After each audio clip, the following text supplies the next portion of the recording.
자, 우리가 이제 이번 주 할 내용이 뭐냐면은 우리가 지금 다루고 있는 게 뭐예요? 우리가 지금 공부하고 있는 게 지금 주제가 하나님이죠, 하나님. 그쵸? 혹시 제가 지난주에 말씀을 잠깐 드렸지만은 하나님의 속성을 분류할 때 분류하는 이 구분법들이 몇 가지가 있는데, 자, 그 중에서 말씀드린 것 중에서 하나가 공유적 속성과 비공유적 속성이 있었잖아요, 그쵸?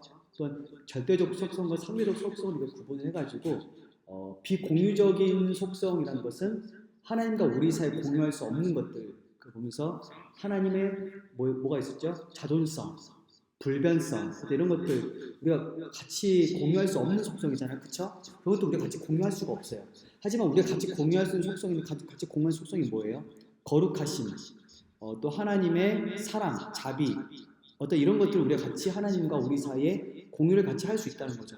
자, 근데 오늘 이제 우리가 지금까지 계속 하나님의 그 비공유적인 속성을 지금 우리가 보고 있는데, 자, 우리가 지금 하나님의 자존성, 하나님의 불변성을 공부를 했지만은 이제 우리가 잠깐 공부해야 될 게 뭐냐면은 그 중에서 또 중요한 가지 하나가 또 뭐냐면은 하나님의 단순성. 그 책에 지금 없을 거예요. 자, 간단히 좀 설명을 하고 넘어가도록 할 건데, 하나님의 단순하다 해서 여러분 이게 좋을 것 같아, 안 좋을 것 같아? 단순하다고 말하는 우리가 일반적으로 생각을 하면, 그렇죠? 별로 안 좋다고 우리가 생각을 하잖아. 근데 하나님에게 단순하다는 것은 우리 하나님을 더 영광스럽게 만드는 거예요. 왜냐하면 자, 지난번에 좀 간단하게 설명을 드렸지만은 우리가 하나님이 여러 가지 속성들로 이렇게 합쳐져 있는 계신 분일까요, 아닐까요? 하나님의 속성들이 여러 가지 합쳐져 있는 분이 아니야. 그게 아니야. 여러분 그렇게 생각하게 되면은 한번 생각해봐. 만약에 하나님이 여러 속성들이 합쳐진 복합체면은 한번 생각해봐. 여러분 보세요. 하나님이 그 복합체로 만들어지기 이전에 그 속성이 먼저 있던 거잖아. 그치? 그럼 그 속성이 영원한 거네? 그쵸? 또 그런 문제가 생기는 거예요. 여러분 좀 오해하면 안 되는 게, 하나님은 어떤 복합체가 절대 아니라, 하나님은 단일하시고 하나로 그 자체로 이미 완전하신 분이죠. 소리가 잠깐 울리네? 왜 그러지? 여기 때문에 원래 그런 건가? 소리 혹시 울리는 거 혹시 안 들려요? 나만 들리나? 안 들리지?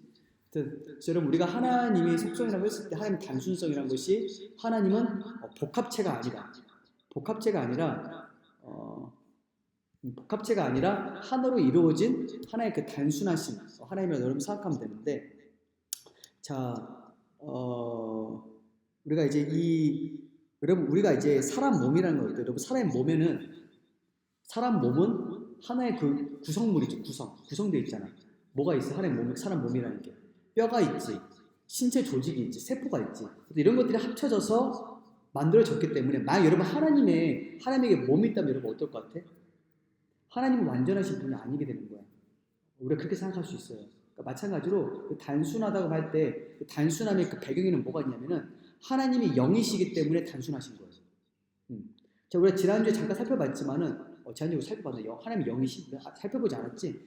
우리 하나님의 영이라고 했을 때 영은 몸과 뼈가 없어요. 살이 없다는 거야.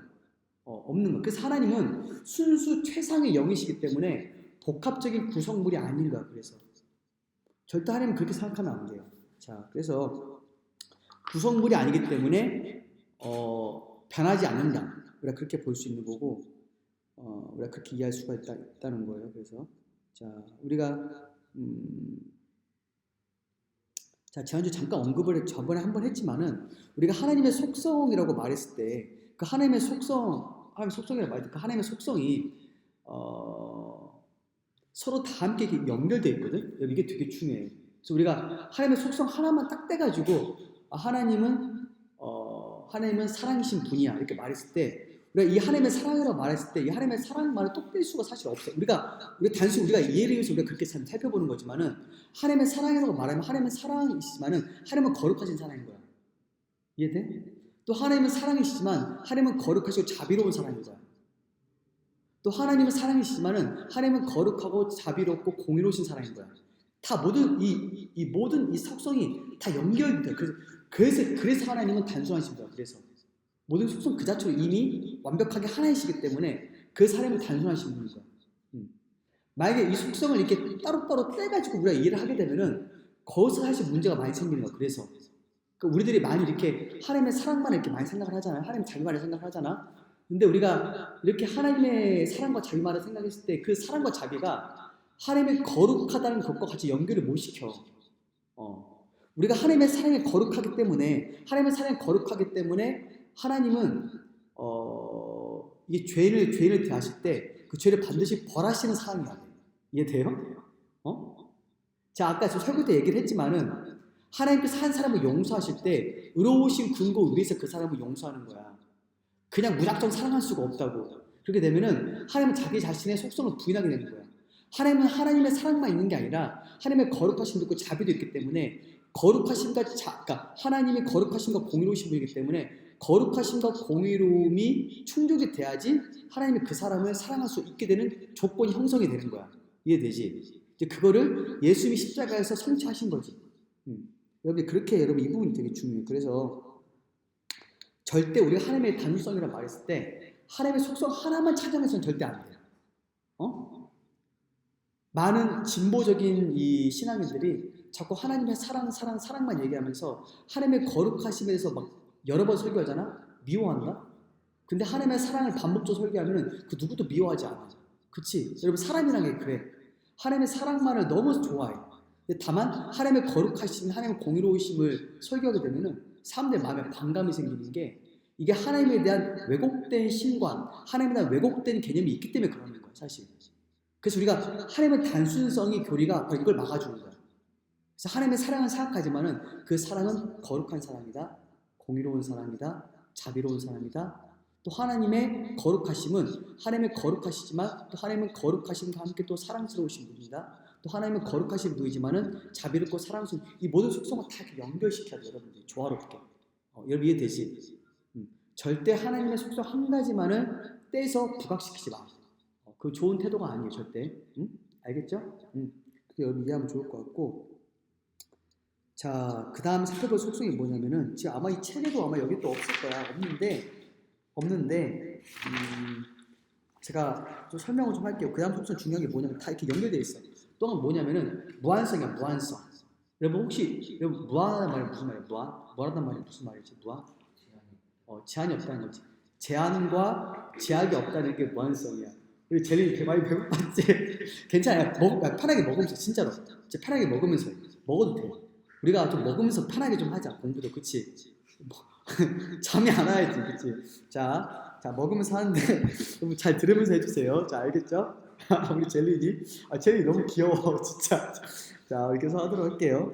자, 이게 무한성인데, 자, 여러분, 이 무한성이 제한과 제약이 없다는 거에서 우리가 이 무한성, 하나님 무한하시다고 말하면은 하나님은 뭐예요? 최고로 큰 거야. 최고로 크신 분이야. 자, 그래서 한계가 없는 상태를 말할 때 무한하다는 거지. 자, 그래서 우리가 이 성경 말씀이 이런 말씀이죠. 시편 147편 5절 말씀에 그의 지혜가 무궁하다는 말씀이거든. 그의 지혜가 무한하다. 그러니까 우리가 하나님의 속성을 생각해 됐을 때 하나님은 모든 면에서 다 무한하신 거야. 모든 면에서.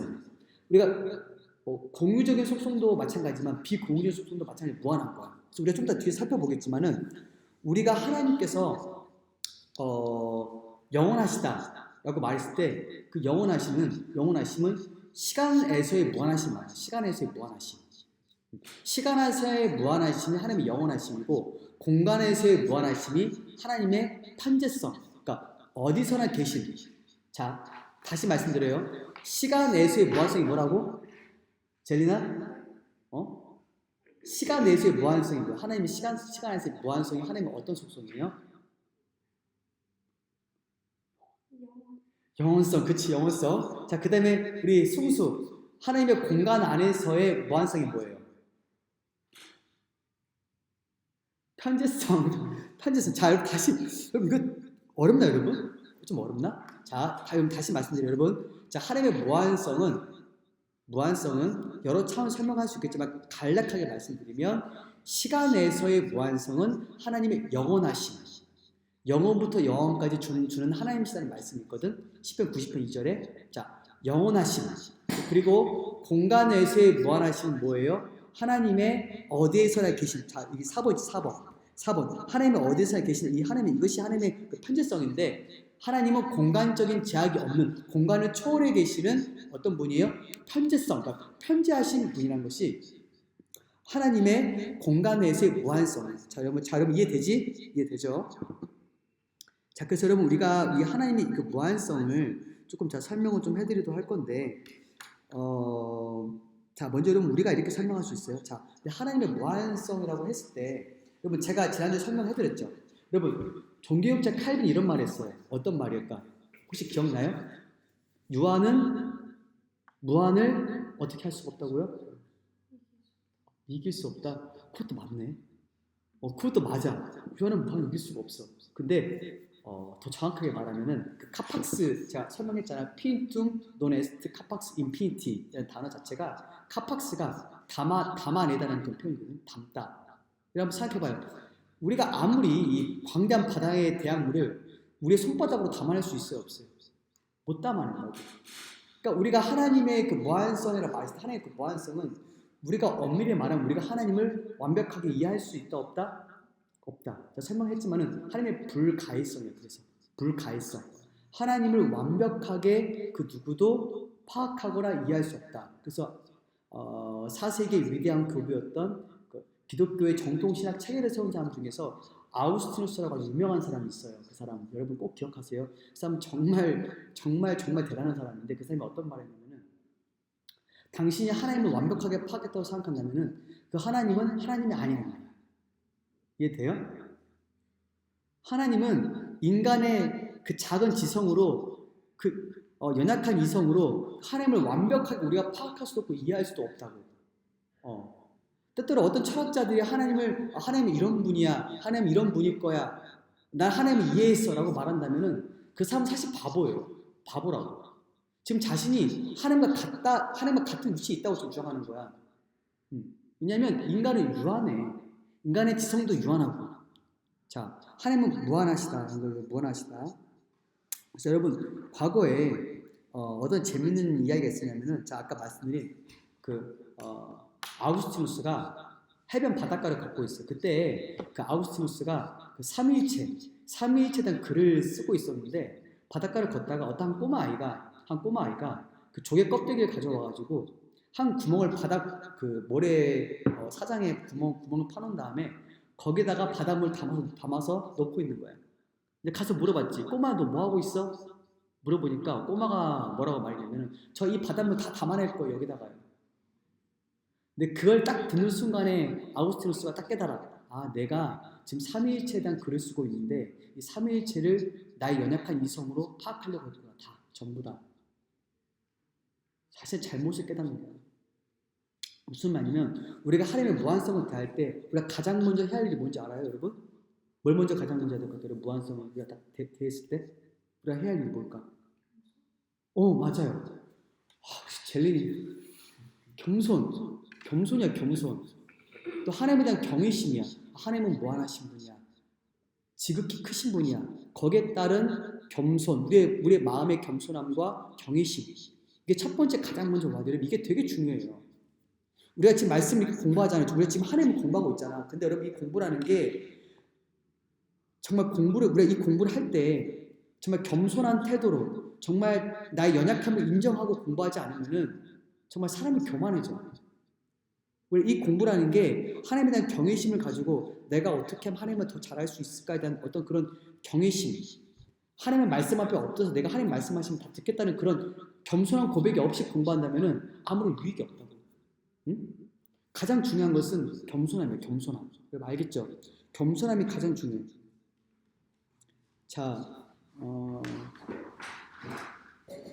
자, 말씀 잠깐 볼게요. 말씀 어디 볼 거냐면은 욥기 5장 9절 말씀을 우리 서연이 한번 말씀 읽어보세요. 욥기 5장 9절 말씀. 아니면 정원이 한번 읽어. 정원이. 욥기 5장 9절 말씀 한번 읽어주세요. 그 다음에 순수는 시편 92편 5절 말씀 준비해주고 시편 92편 5절 우리 정원이 욥기 5장 9절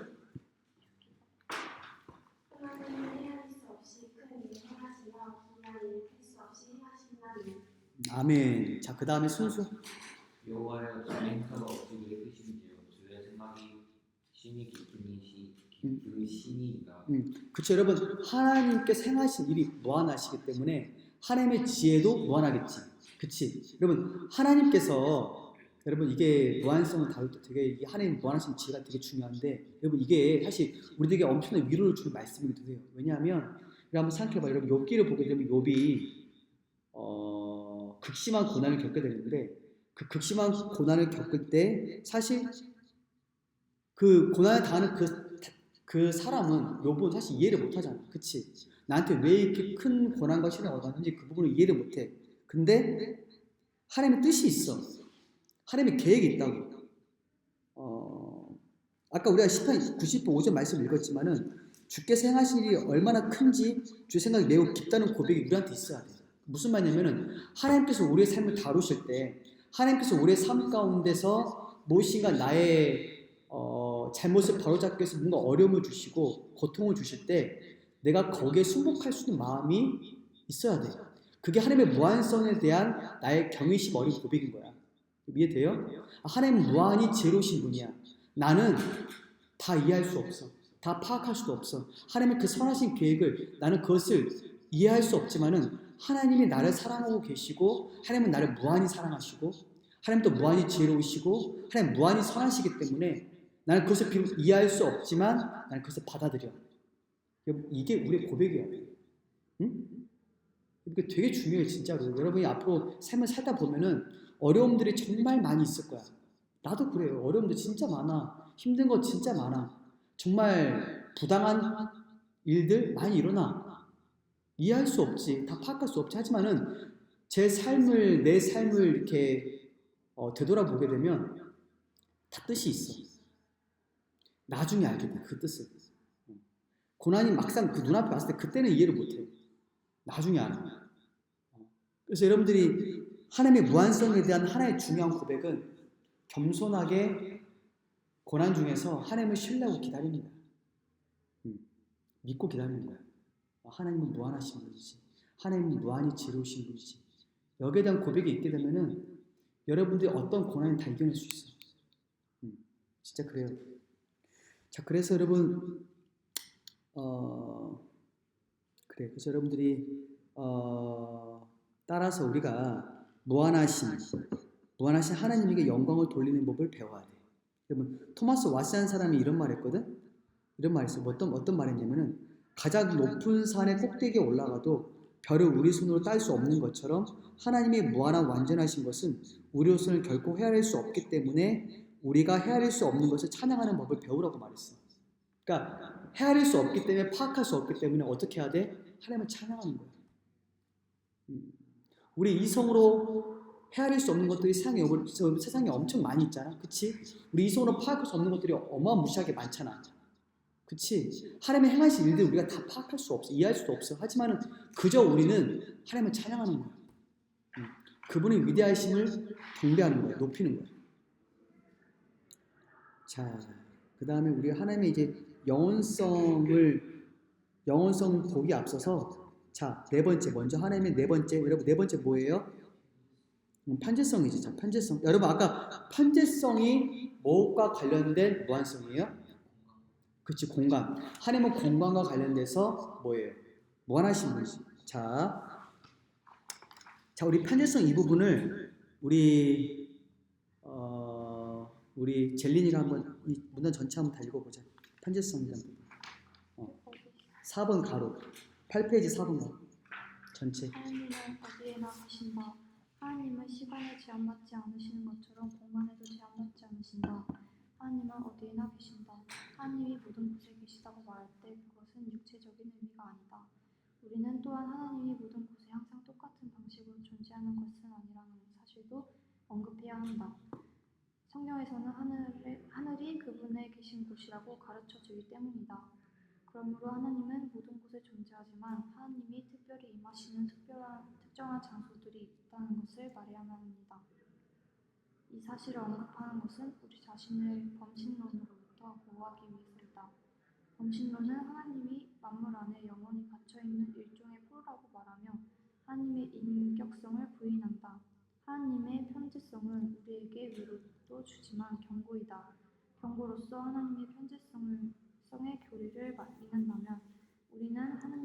지으시는 일을 무서워해야 할 것이다.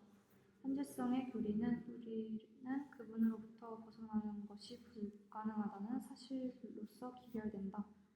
내가 어디에 있든 아무리 그분의 피에 달아난다 할지라도 벗어날 수 없다. 하지만 여러분이 어떤 환경에 처하든 하나님이 여전히 당신과 함께 계신다는 것을 생각하고 깨닫는 것은 놀라운 위안이 되지 않겠는가. 당신이 있는 곳 중 하나님이 계시지 않는 곳은 세상 어디에도 없다. 자, 여러분 보시게 되면은 여러분 우리가 하나님의 임재, 하나님의 편재성이라고 말하게 되면은 하나님의 모든 곳에 계신 건데 그 모든 곳에 계신다고 말할 때 좀 구분을 해볼 수가 있어요. 그러니까 하나님의 이 편재성, 이 임재를 어떻게 몇 가지, 세 가지 방식으로 구분할 수 있는데 첫 번째는 본질적인 임재, 본질적인 임재가 뭐냐면은 공간의 제약 없이 하나님 존재 전체로 그냥 온 세계에 다 계시는 것이 본질적인 임재고 그 다음에 임재가 뭐냐면은 언약과 관련된 임재인데 이것은 약간 조금 특별한 임재 뭐냐면은 심판과 구원을 행하기 위해서 특별한 어떤 자신의 일을 행하기 위해서 임재하시는 여러분 성경 말씀 보게 되면 하나님께서 갑자기 막 임재하시는 경우들이 있잖아. 그치? 심판을 행하기 위해서 오시기도 하고 구원하시기 위해서 오시기도 하고 어떤 계시나 이적을 보이시기 위해서 오시기도 하잖아. 어떤 언약과 관련된 임재라고 부르기도 해요. 자, 마지막 또 한 가지 임재는 뭐냐면은 성육신에 의한 임재인 거야. 뭐예요? 하나님의 아들이 인간의 몸을 입고 이 땅에 온 게 세 번째 임재의 방식인데 자, 그래서 여러분 이 하나님께서는 그래서 여러분 우리가 하나님께서 온 세상에 다 계시지만은 특별하게 교회에 또한 하나님의 백성들 위에 특별하게 임재하고 계신 거예요. 그래서 여러분 그렇게 이해하면 돼요. 자, 본질적인 임재와 특별한 하나님의 임재가 있다는 거야. 그래서 하나님 편재하시지만 그렇게 이해하시면 돼요. 자, 그래서 자, 시편 139편 8절에 하나님께서 하나님의 편재성, 본질적으로 모든 곳에 존재 전체로 계신다는 그 말씀 구절에 대한 아주 중요한 말씀인데 그 말씀을 우리 누가 읽을까? 시편 139편 8절 말씀에 우리 승수 한번 읽어볼까? 우리 승수했으니까 우리 정원이 말씀 읽어주세요. 정원이 빠를 것 같아. 시편 139편 8절 말씀 읽어주세요.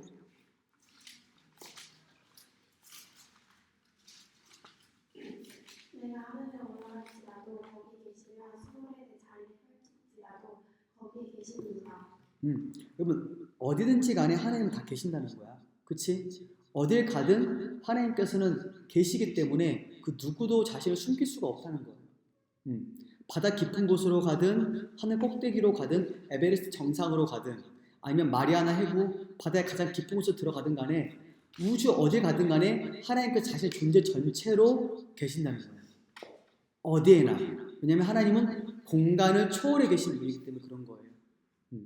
자, 여러분 이게 하나님의 편재성이에요. 편재성. 자, 근데 여러분 이게 또 한 가지 말씀 이 부분 좀 봐야 되는데 예레미야 23장 24절 말씀 잠깐만 읽어주세요. 예레미야 23장 24절 말씀 우리 젤린이 한번 읽어볼까? 아니 서연이 한번 읽어보세요. 예레미야 23장 24절 말씀 이 말씀이 또 편재성에 대한 중요한 근거가 되는 말씀이거든. 예레미야 23장 24절 말씀 예레미야가 어디냐면은 이사야 다음이거든.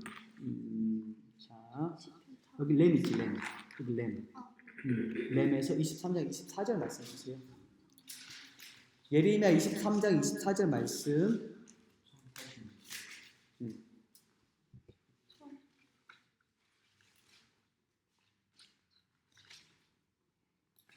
예레미야 23장 24절 말씀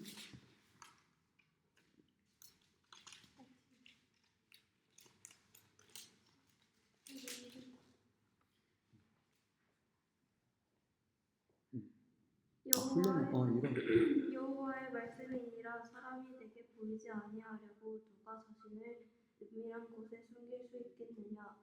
여호와가 말하노라. 나는 천지에 충만하지 아니하냐. 그쵸 여러분 천지에 충만해요. 하나님은 천지에 충만하기 때문에 그 누구도 하나님 앞에 자신을 숨길 수가 없다는 거예요. 여러분 되게 중요한 말씀이죠. 근데 여러분 이 하나님의 편재성에 대해서 반론이 있어요. 반론. 어떤 사람은 이렇게 말해요. 자, 하나님이 어디에나 계시면 하나님이 이 우주 만물과 동일한 게 아니냐. 자, 지난번에 설명해드렸지만은 범신론. 범신론이 뭐예요?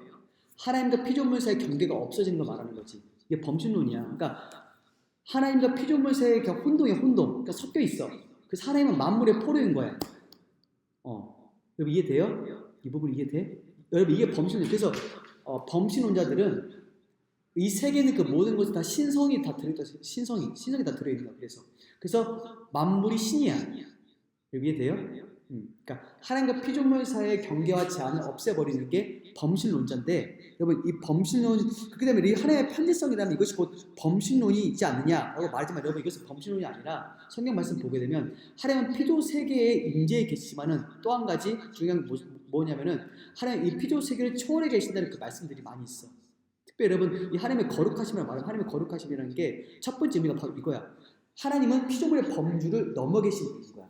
초월해 계신 분이 이게 하나님의 거룩하심이거든. 응? 되게 중요해요, 여러분. 그래서 하나님은 절대 범신론적인 하나님이 아니라는 거예요.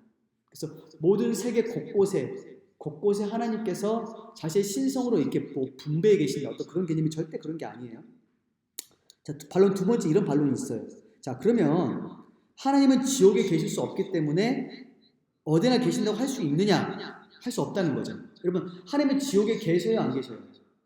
젤리나, 지옥에 계실까 안 계실까? 숨쉬어 계실까 안 계실까? 응? 정원아 어떨 것 같아? 안 계실 것 같아? 아이고, 마음은 착해요. 마음은 착하지만 여러분, 하나님은 지옥에도 계세요. 다만 지옥에 계신다는 그 개념 자체가 어떤 개념이냐면은, 지옥에서 하나님의 임재는 진노하심의 임재. 악인들을 심판하기 위한, 악인에게 형벌을 가하시는 하나님의 진노하시는 임재가 이게 지옥에서 하나님의 임재인 거야.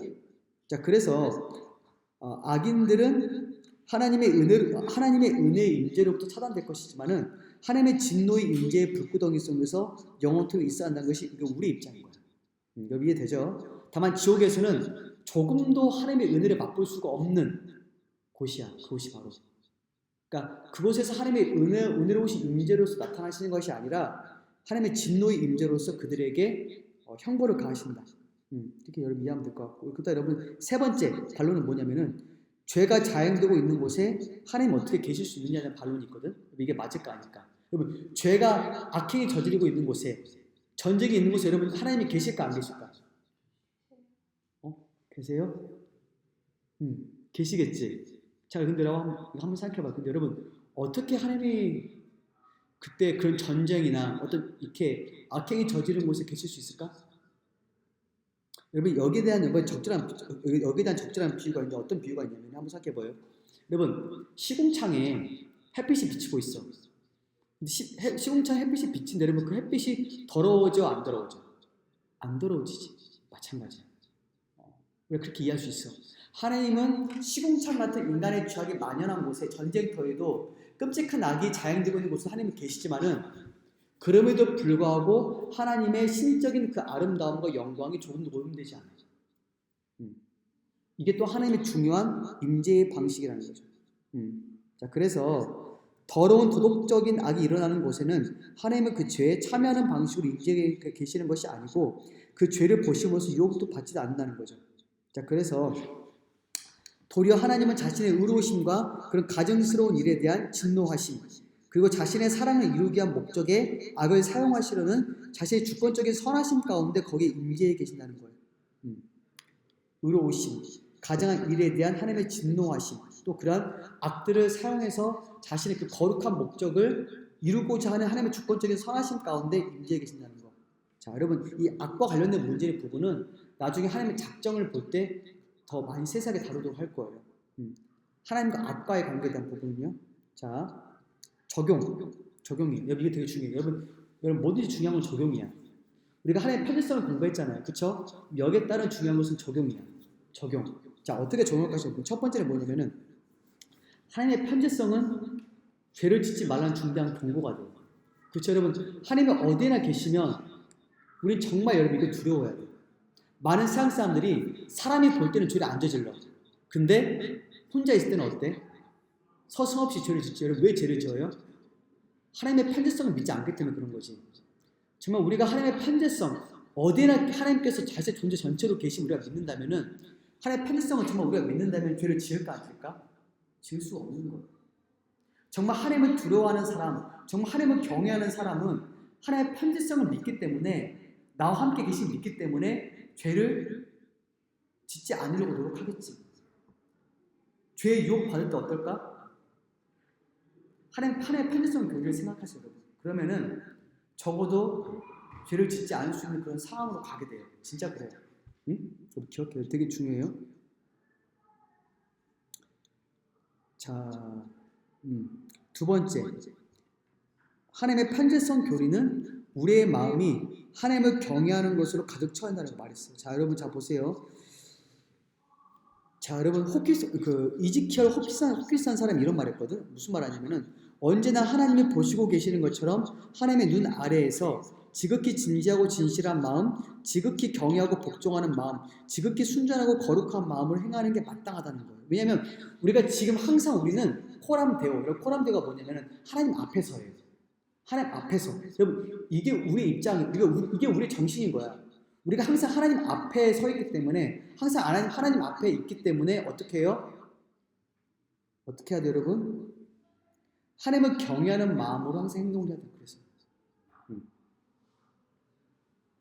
자, 세 번째 적용은 뭐냐면은 하나님의 편지성 교리는 그리스도인으로 하여금 두려움이 없게 만들어요. 두려움이 없게. 여러분, 왜 그래요? 우리가 어디 있든지 간에 심지어 악인의 손아귀에 있을지라도 하나님께서 그곳에 계시기 때문에 우리는 안전한 거야. 그치? 우리는 안전해. 우리가 악인의 손에 있을지라도 근데 불구하고 그 악인 위에는 하나님이 계신 거예요. 응? 하나님이 항상 우리와 함께 하시기 때문에 우리가 어디 가든지 간에 항상 하나님이 함께 하시기 때문에 우리의 마음에 뭐가 있어요? 평온함, 평강, 기쁨, 확신이 우리 마음 가운데 생기는 거야. 이해되죠? 그치? 여러분의 삶을 살다가 때때로 원수들의 위협이 있을 수 있어요.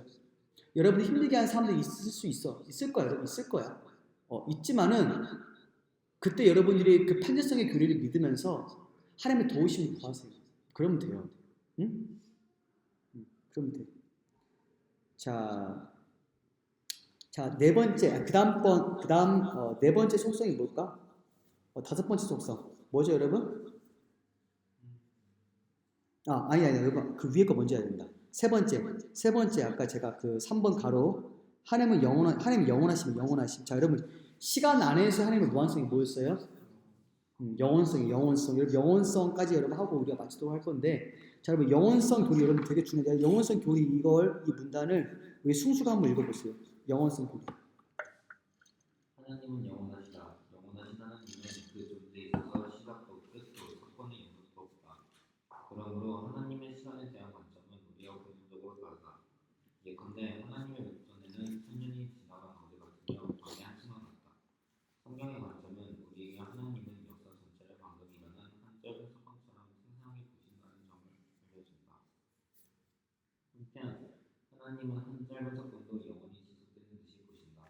하나님은 과거, 현재, 미래 모든 사건을 똑같이 생생하게 보고하신다.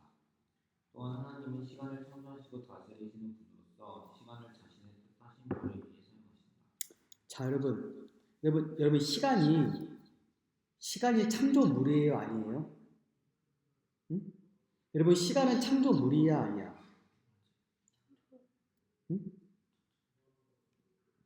창조물이겠지. 그치? 여러분, 한번 생각해. 만약에 시간이 창조물이 아니면 시간도 하나님처럼 영원한 거잖아.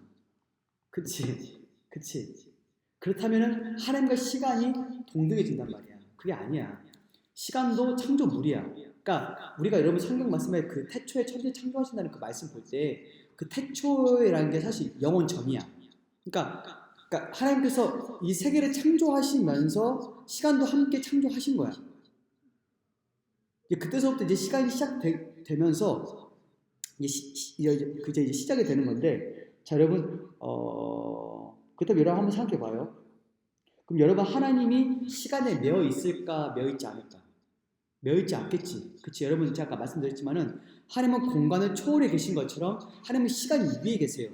여러분, 우리는 어때? 여러분, 우리가 볼 때, 우리 입장에서 시간을 바라보게 되면은 과거가 있지. 또 지금 현재가 있지. 미래가 있잖아.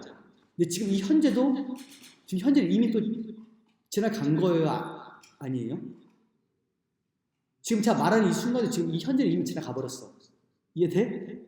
그치? 지나간 거야. 또 과거야. 그치? 이해되죠? 여러분 하나님께서 보실 때는 어떠냐면은 하나님께서는 하나님의 그 모든 시간선 전체 아까 제가 지금 여기 책이 있지만은 책 다시 한번 보세요. 자, 성경의 관점은 우리에게 하나님은 역사 전체를 방금 일어난 한 짧은 사건처럼 생생하게 보신다는 점을 알려준다는 거예요.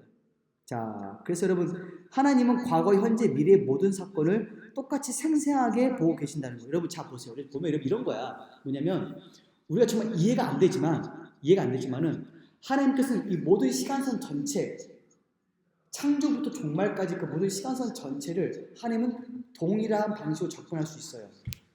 이해 안 되겠지만 그래요. 우리가 볼 때는 과거, 현재, 미래지만은 하나님은 그 모든 시간선 전체를 단 한 번에 동시적으로 다 보고 계신다고.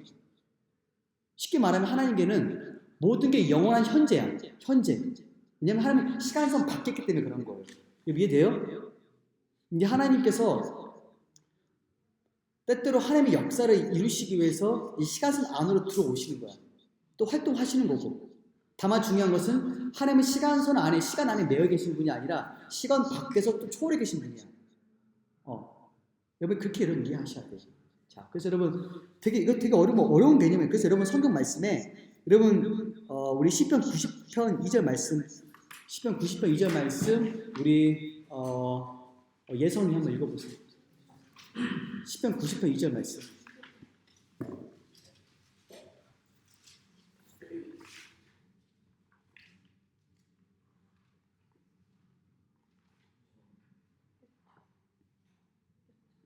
시편 90편 2절 말씀.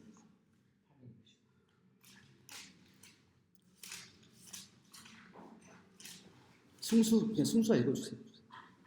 산이 생기기 이처럼 땅과 세계 속에서 조성하시기 이처럼 곧 영원부터 영원까지 주신 하나님이시니 하나님은 영원부터 영원까지 하나님이신데, 자 거기서 잠깐 말씀을 시편 90편 잠시만.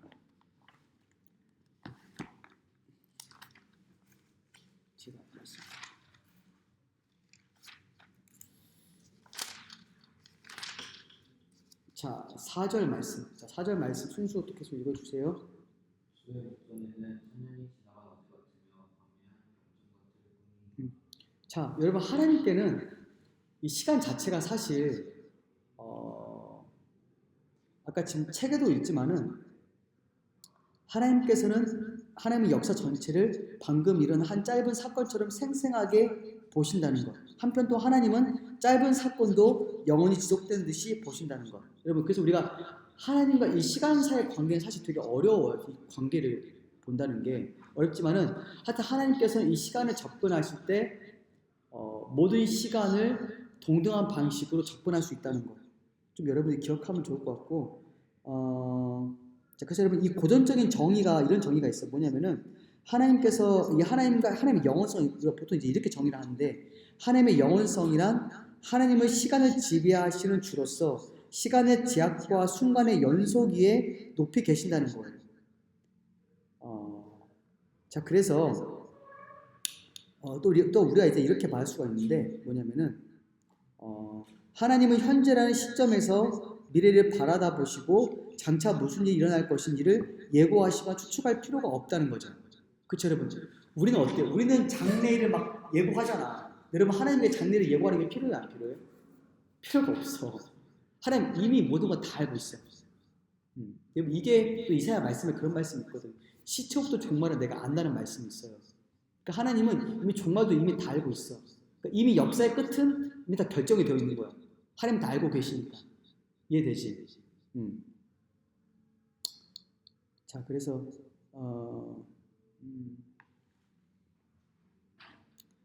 자, 그래서 여러분 시간은 하나님에게 전혀 장애가 되지 않는다고 말했는데 에덤스라는 사람이 이런 말이에요. 에덤스라는 사람, 토마스 에덤스라는 사람이 이런 말을 하는데 강둑에 서 있는 사람은 오직 자기 앞에 흘러가는 강물만을 보지만 높은 망루에 서 있는 사람은 어때요? 자기 앞에 흘러가는 강물뿐만이 아니라 이미 흘러간 강물과 앞으로 강물까지도 본다는 거예요. 이해돼요? 그러니까 지금 강둑에 서 있는 그 사람은 자신의 앞에 있는 강물밖에 못 보지만은 높은 막루에 있는 사람은 어때요? 앞으로 올 강물과 지나간 강물, 현재 강물 다 본다는 거. 마치 여러분 하나님이 그와 같다는 거예요. 그렇게 이해하면 돼요, 여러분. 하나님의 영원성에 대해서. 그래서 하나님은 시간에 절대적으로 독립되어 계신다는 거. 좀 기억하면 좋을 것 같고, 자, 그다음 하나님의 영원성에 대한 적용을 좀 볼게요. 적용이 중요해요. 자, 첫 번째 여러분 이거야. 짧고 덧없는 우리의 시선을 옮겨서 내세의 삶을 바라보게 만든다는 거. 여러분, 이거 되게 중요하지. 우린 지금 여러분 우리가 아무리 강건하게 살아봤자 100살 안으로 다 죽어요. 그치? 죽은 후에는 뭐가 있어요? 영원한 삶이 있지. 영원한 삶이 있다고.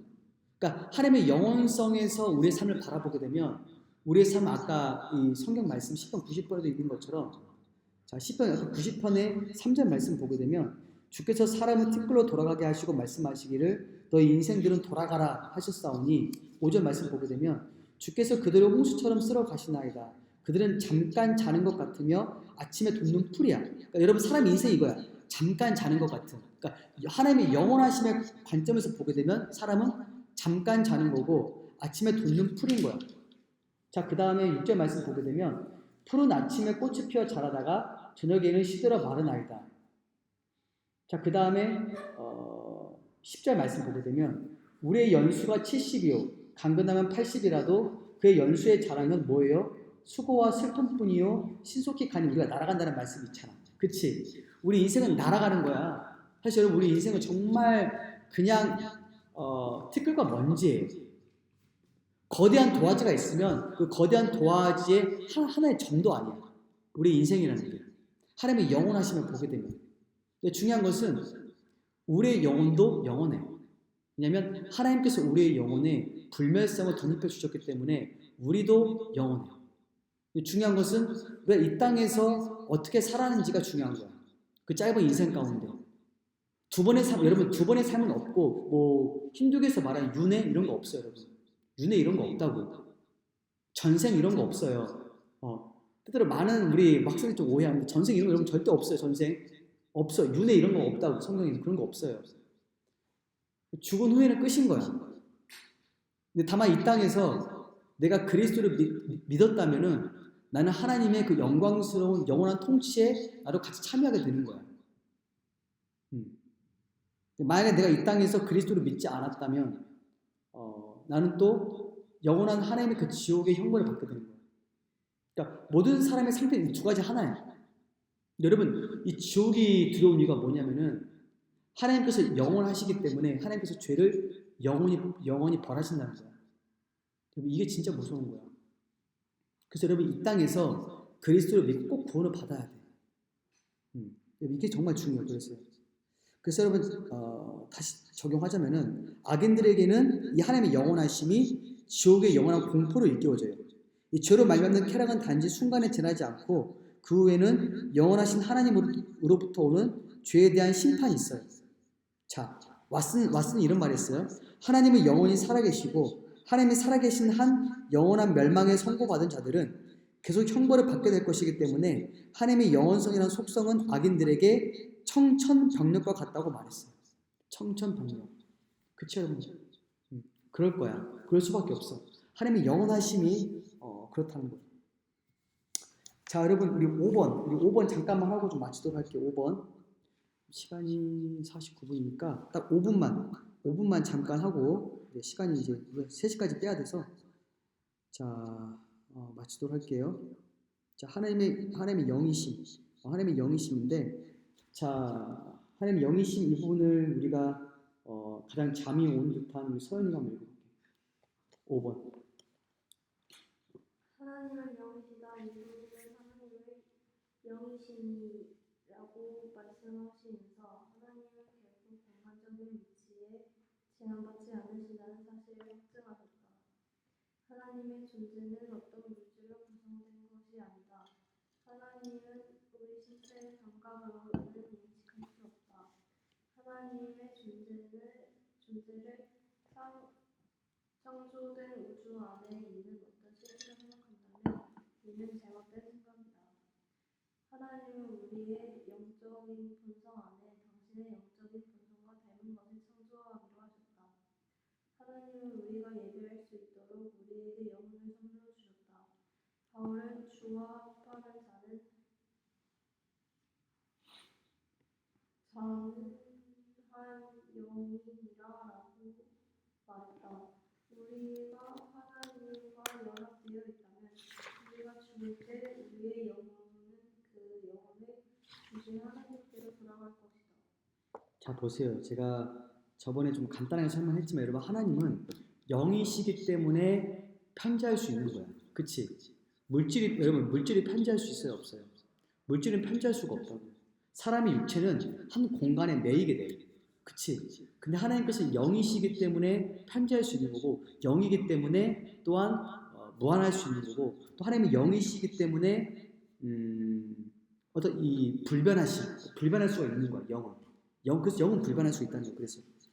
그래서 여러분 하나님은 자 아까 그 요한복음 4장 24절 말씀에 하나님이 영이다. 그래서 하나님의 존재는 어떤 물질로 구성된 게 절대 아니라는 거예요. 그래서 여러분 중요한 게 뭐냐면은 여러분 우리에게도 영이 있어요 없어요? 영이 있지. 우리에게 뭐가 있어요? 우리 안에 영혼이 있지. 영혼. 여러분 이게 하나님의 영적 본성이나 하나님의 반영이야. 그러니까 이게 뭐냐면은 우리가 하나님의 형상으로 지음받았다고 말했을 때 그 하나님의 형상 중에 구성요 중에 또 하나가 뭐냐면은 하나님이 우리에게 주신 그 영혼 안에서 하나의 그 이성적인 추론과 나 자신을 의식하는 자의식, 자유의지 이런 것도 다 포함하는 거야. 그래서 우리가 하나님을 닮았다. 그래서 우리가 하나님을 닮은 존재인 건데, 근데 여러분 우리가 영이기 때문에 아까 지금 여기 말씀에도 있지만은 우리가 죽을 때 우리의 영혼은 그 영혼을 주신 누구에게로 돌아가는 거야? 하나님께 돌아가는 거예요. 여러분 동물은 여러분 성경 말씀 보게 되면 동물은 땅으로 돌아간다는 말이 있거든. 흙으로 돌아간다는 말이 있는데 다만 사람은 하나님께로 영혼이 있기 때문에 그 영혼은 도덕적인 책임이 있어요. 왜냐하면 자유의지가 있기 때문에 우리의 행동과 선택에 대해서 하나님께 심판을 받아야 돼. 그래서 또한 하나님께서 하나님의 그 최상의 영이신 하나님께서 영원하시기 때문에 우리의 영도 영원해. 그렇게 이해할 수 있다는 거예요. 자, 오늘 이 정도까지만 하고 시간이 없기 때문에 이 정도까지만 하고 우리 다음 걸 또 이어서 계속 하도록 하겠습니다.